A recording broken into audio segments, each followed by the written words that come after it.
दोबारा आएंगे आपके पास। इस बीच बता दें कि समाजवादी पार्टी में कुनबे की जंग और विरोधियों की सियासी बलि लेने तक ये पहुंच गई है।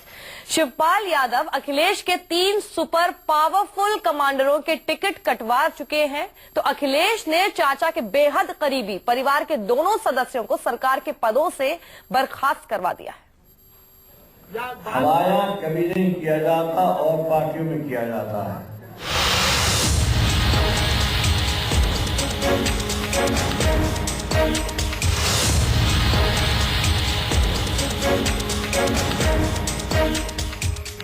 टिकट बंटवारे में किनारे किए गए अखिलेश यादव ने पलटवार करते हुए शिवपाल की करीबी शुक्ला फैमिली पर गाज गिरा दी। संदीप शुक्ला को यूपी राज्य के निर्माण निगम के सलाहकार पद से हटा दिया गया। उनकी पत्नी सुरभि शुक्ला से भी आवास विकास परिषद के उपाध्यक्ष की कुर्सी छीन ली गई है। ये उस झल्लाहट का नतीजा है जिसमें अखिलेश ने तो 403 उम्मीदवारों की सूची सौंपी थी, लेकिन मुलायम ने तो ये तक नहीं बताया कि खुद अखिलेश कहां से चुनाव लड़ेंगे। सीएम के सबसे करीबी मंत्रियों पर ऐसी गाजगिरी है कि पार्टी में रहकर भी विधानसभा पहुंचने तक के लाले पड़ गए हैं। सीएम के करीबी मंत्री अरविंद सिंह गोप का टिकट कट गया है। सीएम के करीबी मंत्री राम गोविंद चौधरी को टिकट नहीं दिया गया। सीएम के करीबी मंत्री पवन पांडे को भी नहीं मिला है साइकिल का सिंबल। इतना ही नहीं, मुलायम ने बिल्कुल साफ कह दिया है कि सीएम कैंडिडेट के नाम का ऐलान पार्टी नहीं करेगा। विधायक तय करेंगे कि किसे मुख्यमंत्री बनाना है।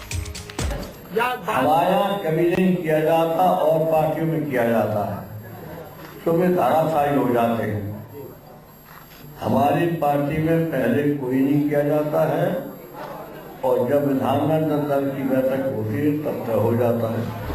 अखिलेश भले ही समाजवादी पार्टी के भविष्य हो और प्रदेश के सीएम, लेकिन टिकट बंटवारे को देखकर तो लगता है कि चाचा, अंकल और पापा ने साथ मिलकर टीपू की तलवार छीनकर शिवपाल को पकड़ा दी है। आइए आपको बताते हैं कि कैसे टिकट बंटवारे के मामले में चाचा शिवपाल ने भतीजे अखिलेश को एक के बाद एक पटखनी दी है।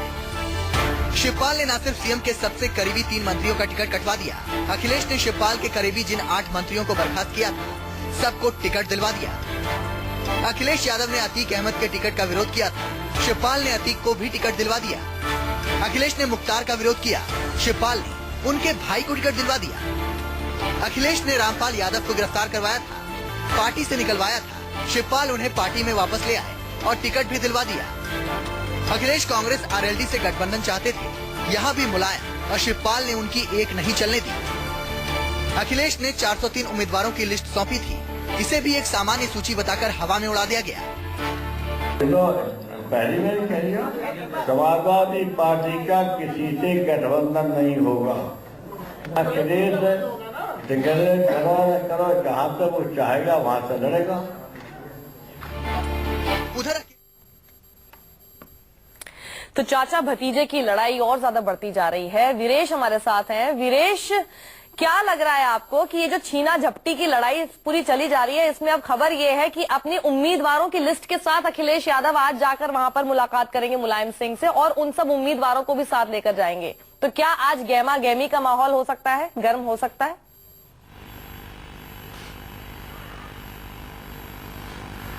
जाहिर सी बात है, समाजवादी कुनबे में आज गहमा गहमी का वक्त है और अभी से ये वक्त शुरू हो गया है, क्योंकि अखिलेश यादव के घरों पर उनके समर्थक मंत्रियों और उनके समर्थक कार्यकर्ताओं, नेताओं की भीड़ जमा होना शुरू हो गई है। सवेरे 7 बजे से उनके घर के सामने लंबी कतार शुरू हो गई उनके चाहने वालों की। जिनके टिकट कटे हैं उनके समर्थक आए हुए हैं, जिन मंत्रियों के टिकट कटे हैं उनके समर्थक अपने अपने क्षेत्रों से लखनऊ पहुंच चुके हैं। एक दबाव की राजनीति लगातार बनेगी मुलायम सिंह यादव और शिवपाल यादव के ऊपर। जिस तरह से टिकटों की बंटवारे में अखिलेश यादव की अनदेखी हुई है, उनकी गैर मौजूदगी में टिकटों की घोषणा हुई है। बिल्कुल, तो आज देखना बहुत दिलचस्प होगा कि ये कुनबे की लड़ाई आखिर कहां तक जाती है। यहां रुकेंगे छोटे से ब्रेक के लिए, ब्रेक के बाद जल्द लौटेंगे।